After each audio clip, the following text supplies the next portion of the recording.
জামায়াতের আমির ডাক্তার শফিকুর রহমানের একটা মন্তব্য নিয়ে গতকাল বিএনপির সিনিয়র যুগ্ম মহাসচিব জনাব রুহুল কবির রিজভী একটা জবাব দিয়েছেন এবং বেশ টাফ জবাব, আমরা এভাবে বলতে পারি, বেশ শক্ত সমালোচনা আছে। আমরা একটু মন্তব্যটা নিয়ে কথা বলি এবং আসলে বিএনপি এবং জামায়াতের কেমিস্ট্রিটা এখন কেমন এবং ভবিষ্যতে বাংলাদেশের রাজনীতির পথরেখা কেমন দাঁড়াতে পারে এই দুটো দলকে যদি আমরা বিবেচনায় নিই, সেটা নিয়ে একটু কথা বলতে চাই। এবং এটা একটা গুরুত্বপূর্ণ বিষয় যে সামনে আমাদের রাজনীতি মূল ধারাগুলো কেমন হবে সেটার একটা আলামত সম্ভবত আমরা এর মধ্যে খুঁজে পাবো। জামায়াতের আমির একটা আপত্তিকর মন্তব্য করেছেন বলে আমি মনে করি, ভীষণ আপত্তিকর বলা উচিত। উনি বলেছেন, ডক্টর শফিকুর রহমান বলেন, দেশে পরীক্ষিত দুটি দেশপ্রেমিক শক্তি আছে, একটি সেনাবাহিনী আর একটি জামায়াতে ইসলামী। আওয়ামী লীগ সরকার এই দুই শক্তিরই ক্ষতি সাধন করেছে, আগেই সেনাবাহিনীর ক্ষতি সাধন করেছে, পরে জামায়াতকে তছনছ করে দিতে উঠে পড়ে লেগেছে, ইত্যাদি ইত্যাদি। মানে দুটো দেশপ্রেমিক শক্তি, সেনাবাহিনী এবং জামায়াত। মানে আমার সাথে সাথেই মনে পড়লো এবং খুঁজে পেলাম শেখ হাসিনা গন্ধ আছে জামায়াতের আমিরের মুখে, বক্তব্যে শেখ হাসিনার গন্ধ পাওয়া গেল। আমি আগে শেখ হাসিনার মন্তব্যটা পড়ি। 2011 সালে তিনি একটা কর্মসূচির সমালোচনা করে বলছেন, বিডি নিউজ 24 এর নিউজ, যারা এখন দেশপ্রেমের কথা বলছেন দেশের কোনো সংকটেই তাদের পাওয়া যায় না। তিনি বলেন, আমার চেয়ে কে বেশি দেশপ্রেমিক, আমার চেয়ে দেশের স্বার্থ নিয়ে কে বেশি চিন্তা করে, এটাই আমার প্রশ্ন। শেখ হাসিনাই সবচেয়ে বড় দেশপ্রেমিক। অবশ্য জামায়াত আমির তার দেশপ্রেমিক, পরীক্ষিত দেশপ্রেমিকে উনি একানন, সাথে সেনাবাহিনীকে রেখেছেন। স্বাভাবিকভাবেই এটা আলোচনা জন্ম দিয়েছে, সাথে সেনাবাহিনী কেন, সেনাবাহিনীকে খুশি রাখার চেষ্টা। তার চাইতে বড় কথা, কেউ যখন দাবি করি এই দুটো শক্তি দেশপ্রেমিক, আমি অনেক আগে একটা ভিডিওতে বলেছিলাম সেনাবাহিনীর আগে যেভাবে দেশপ্রেমিক যুক্ত করতে হয়, আমি পছন্দ করি না। এটা আমি পছন্দ করি না। এই দেশে প্রতিটা পেশা শ্রেণীর মানুষ দেশপ্রেমিক হতে পারেন, সেনাবাহিনীও দেশপ্রেমিক নিশ্চয়ই, কিন্তু এই অ্যাডজেক্টিভ, বিশেষণ তাদের নামের সাথে লাগিয়ে বিশেষায়িত করার এই প্রবণতা ভালো না, আমি ভালোভাবে দেখি না। এতে অন্যদেরকে খাটো করা হয়। এবং জামায়াত আমির যখন নিজেদেরকে এবং সেনাবাহিনীকে রাখছেন, তার মানে আর কেউ দেশপ্রেমিক নন। ভয়ঙ্কর মন্তব্য, মানুষকে অত্যন্ত নিচু করে তোলা, আন্ডারমাইন করা। তাদের ভাষায় আর কেউ দেশপ্রেমিক নন। রাজনৈতিক স্ফিয়ারের কথা যদি বলি, ধরুন বিএনপি, আমি জানি দেশপ্রেমিক না তা বলছি না, জামায়াতকে আমি দেশপ্রেমিকই বলছি, কিন্তু তারাই শুধু দেশপ্রেমিক এই ক্লেমিংটার প্রবলেমের কথা বলছি। রাজনীতির মাঠে জামায়াতের চাইতে অনেক বেশি দীর্ঘ সময়, অনেক বেশি দীর্ঘদিন সাফার করেছে বিএনপি। তারা শেখ হাসিনার বিরুদ্ধে লড়াই জারি রেখেছেন। যেহেতু সাংগঠনিক সাইজে, জনসংখ্যার সাইজে, সমর্থকের সাইজে, কর্মীর সাইজে তারা জামায়াতের চাইতে অনেক বড়, শেখ হাসিনা তাদেরকেই সবচেয়ে বেশি বড় থ্রেট মনে করেছেন। বাট তারা তাদের লড়াই চালিয়ে গেছেন। আরো বহু মানুষ লড়াই করেছেন, সাধারণ মানুষ লড়াই করেছেন, অন্যান্য দল লড়াই করেছেন, মাঠে থেকেছেন, জেল খেটেছেন। বহু মানুষ ব্যক্তিগতভাবে, কোনো দল করেন না এমন অনেক মানুষ জেলে গেছেন শুধুমাত্র শেখ হাসিনার রেজিমের বিরুদ্ধে লড়াই করার জন্য, মামলার হয়রানির মধ্যে পড়েছেন। কেউ দেশপ্রেমিক না। জামায়াত আর সেনাবাহিনী দেশপ্রেমিক। সবাইকে নাকচ করে দেয়া, সবাইকে বাতিল করে দেয়া, খুবই আপত্তিকর মন্তব্য যে কোনো বিবেচনায়। যাই হোক, যারা রিজভী খুবই টাফ জবাব দিয়েছেন এটা, এবং এর মধ্যে একটা সূত্র আছে ভবিষ্যতের রাজনীতিটা কিভাবে হবে। প্রথম আলো থেকে পড়ছি, 1971 সালে মহান মুক্তিযুদ্ধে জামায়াত ইসলামের ভূমিকা নিয়ে প্রশ্ন তুলে বিএনপির জ্যেষ্ঠ যুগ্ম মহাসচিব রুহুল কবির রিজভী বলেছেন, 71-এ আপনাদের ভূমিকা কি ছিল? আপনারা কোন সেক্টরে যুদ্ধ করেছেন? আপনারা কোন সেক্টর কমান্ডারের আন্ডারে যুদ্ধ করেছেন? তিনি অনেক কথা বলেন। তিনি আরো বলেন, একটি রাজনৈতিক দল আমি দেখলাম, এটা আমার কাছে বিস্ময় লেগেছে, দেশপ্রেমী, তারা আর সেনাবাহিনী। সেনাবাহিনী দেশপ্রেমী নিঃসন্দেহে, কারণ তাদের পূর্বপুরুষেরা এই বাংলাদেশ নির্মাণে জীবন বাজি রেখে যুদ্ধ করেছিলেন, তাই স্বাধীনতার ঘোষণা দিয়েছেন। যে মেজর জিয়াউর রহমান, যিনি অন্যতম সেক্টর কমান্ডার, তিনি স্বাধীনতার ঘোষণা দিয়েছেন। আরো মেজর যারা আছেন, এগুলো সবকিছু বলা। তারপরে বলছেন যে সেনাবাহিনী জনগণের পক্ষে অবস্থান গ্রহণ করেছেন, 24-এর অভ্যুত্থানেও সেখানেও উজ্জ্বল ভূমিকা আছে। তো সেনাবাহিনীকে বিএনপি এন্ডোর্স করছেন। এরপর বলছেন, আমি সেই রাজনৈতিক দলকে বলতে চাই, ইসলামপন্থী সেই রাজনৈতিক দল, 71-এ আপনাদের ভূমিকা কি ছিল? আপনারা কোন সেক্টরে যুদ্ধ করেছেন? আপনারা কোন সেক্টর কমান্ডারের আন্ডারে যুদ্ধ করেছেন? বাংলাদেশে কেউ দেশপ্রেমী নেই, শুধু একটি রাজনৈতিক দল দেশপ্রেমী। এই ধরনের বিভ্রান্তি আপনারা তৈরি করলে মানুষ হাসবে, মানুষ হাসি ছাড়া আর কিছু দেবে না। এটুকুই যথেষ্ট। বেশ টাফ জবাব। এবং 71-এর বয়ান বিএনপি সামনে এখন বেশ জোরে সোরে আনছেন। কিছুদিন আগে ফোরাম ফর বাংলাদেশ স্টাডিজ বলে একটা প্রতিষ্ঠান আছে, আমি নিজে ওই প্রতিষ্ঠানটার একজন প্রতিষ্ঠাতা সদস্য। আমরা একটা অনুষ্ঠান আয়োজন করেছিলাম, চেষ্টা ছিল আমাদের সব মানুষকে, আমরা যে মানে 3টা শব্দ আমাদের থিম ছিল, ঐক্য, সংস্কার, নির্বাচন।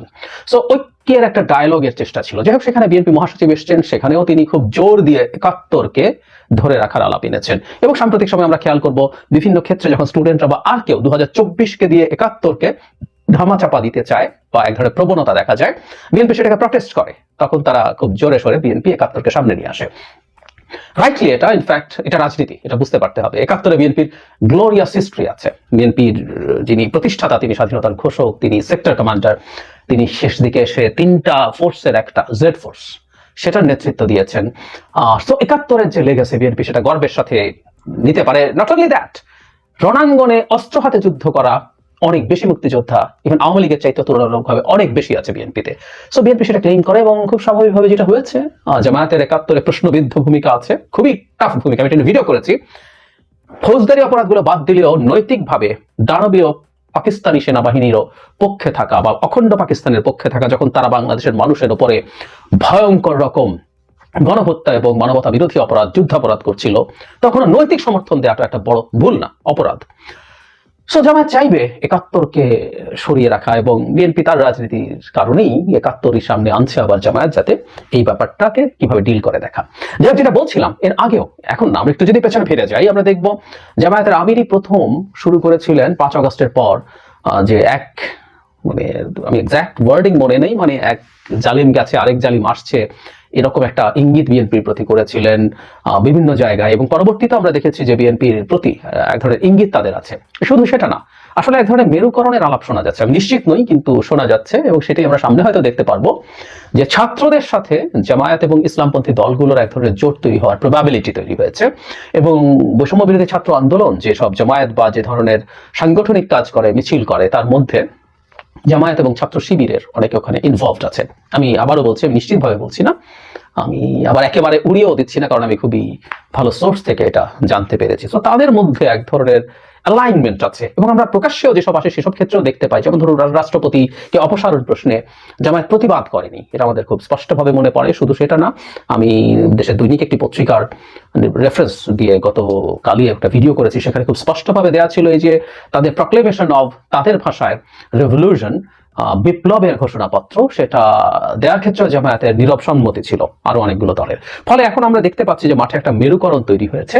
ইসলামপন্থী দলগুলো একদিকে, জামায়াত এর আগেই ঘোষণা দিয়েছে তারা বিভিন্ন ইসলামপন্থী দলের সাথে আলোচনা করছিলেন, এবং খুব অবিশ্বাস্যভাবে ইসলামী আন্দোলনের মতো দল, যারা মূলত একটা পীরের অনুসারীদের দল, সেই দলের সাথে জামায়াতের ঐতিহাসিকভাবে যারা পীরের অনুসারী, তাদের সাথে জামায়াতের ঐতিহাসিক দ্বন্দ্ব আছে, কিন্তু সেটাও মিটিয়ে তারা বসার চেষ্টা করেছেন। সো ওইদিকে একটা মেরুকরণ হচ্ছে। তার সাথে আমি নিশ্চিত নই বৈষম্য বিরোধী ছাত্ররা যে দল করতে যাচ্ছেন তারা যুক্ত হবেন কিনা, কিন্তু অপর পাশে বিএনপি একটা সেন্ট্রিস্ট দল হিসেবে থাকছে, এবং এরকম একটা পলিটিক্যাল মেরুকরণ বাংলাদেশের ভবিষ্যৎ বাংলাদেশের জন্য আমি প্রাথমিকভাবে অন্তত এই মুহূর্তে দেখতে পাচ্ছি, যেখানে মধ্য ডান এবং ফার রাইটরা মিলে একটা দল হবে। এবং বিএনপি একসময় যে মধ্য ডান ধরনের টেন্ডেন্সি ছিল সেটা থেকে সরে এসে এখন পর্যন্ত বিএনপি অন্তত এক ধরনের সেন্ট্রিস্ট পলিটিক্যাল ফোর্স হিসেবে তার অ্যাটিটিউড দেখাচ্ছেন। এবং জামায়াতের বিরুদ্ধে তারা যখন ফাইট করতে যাচ্ছেন, তখন যেহেতু এখনো বেশ কিছু ইডিওলজিক্যাল ডিবেট আছে, সেখানে তারা 71-কে ডেকে আনছেন যাতে জামায়াতের সাথে তার এই রাজনৈতিক লড়াইটাতে তারা বেটার অবস্থানে থাকতে পারেন। কিন্তু একটা জিনিস একটু মনে রাখতে হবে, যদি এরকম কিছু ঘটে, আমি এটা নিয়ে হয়তো বিস্তারিতভাবে কথা বলবো, সেটা হচ্ছে বাংলাদেশে 5 আগস্টের পর ইডিওলজিক্যাল ডিবেট অনেক বেশি জায়গা পাওয়ায় যেটা ঝুঁকি তৈরি হয়েছে, সেটা হচ্ছে এরকম ডিবেট আসা মানেই হচ্ছে আমাদের ওয়েলফেয়ারের আলোচনা কমে যাওয়া। তখন মানুষ এগুলো নিয়েই বেশি হুমড়ি খেয়ে পড়ে, হামলে পড়ে। ভারতে যখন হিন্দুত্ববাদী রাজনীতি হয়, তখন মানুষ কেমন আছে তার চাইতে এটা জরুরি হয়ে যায় যে আমাদের হিন্দু ধর্মের ঐতিহ্য, আমাদের হিন্দুত্ববাদীরা কতটুকু রক্ষা করতে পারবেন, আমরা কতটুকু থ্রেটের মুখে আছি, মুসলিমরা কত সন্তান জন্ম দিয়ে দিল, কত দখল করে ফেললো, বা আমরা অখণ্ড ভারত পাবো কিনা, এরকম নানা ইডিওলজিক্যাল আলোচনা যখন চলতে থাকে, তখন এই ভারত যে বিজেপির অধীনে ক্রমাগতভাবে অনেক খারাপ দিকে গেছে, খারাপ দিকে এই অর্থে যে যতটুকু উন্নতি হওয়ার কথা, জনগণের যত ভালো থাকার কথা, সেটা হচ্ছে না, এই আলাপগুলো চাপা পড়ে যায়। সুতরাং আমাদের মাটিতেও এই আলাপটা দেখছি, এবং এই আলাপটা যতই বাড়তে থাকবে সেটা ওয়েলফেয়ারের আলাপকে কমিয়ে দেবে, এবং সেটাই হলো ঝুঁকির জায়গা। আমি বহুবার বলছি, এবং এই কারণে আমি আইডেন্টিটি পলিটিক্স খুবই ঘোর বিরোধী। শুধু এই কারণে না যে এটা ওয়েলফেয়ারের আলোচনা সরিয়ে দেয়, এটা এই কারণেও যে প্রতিটা আইডেন্টিটি আসলে নেভার এন্ডিং, একটা আইডেন্টিটি আনা হবে, এবং ইসলাম যদি একটা আইডেন্টিটি হিসাবে আনা হয়, এর মধ্যে অসংখ্য বিভেদ আছে, অসংখ্য বিভক্তি আছে, একদিন বিস্তারিত আলোচনা করব। সেগুলো বরং আরো অস্থিরতা জন্ম দেয়।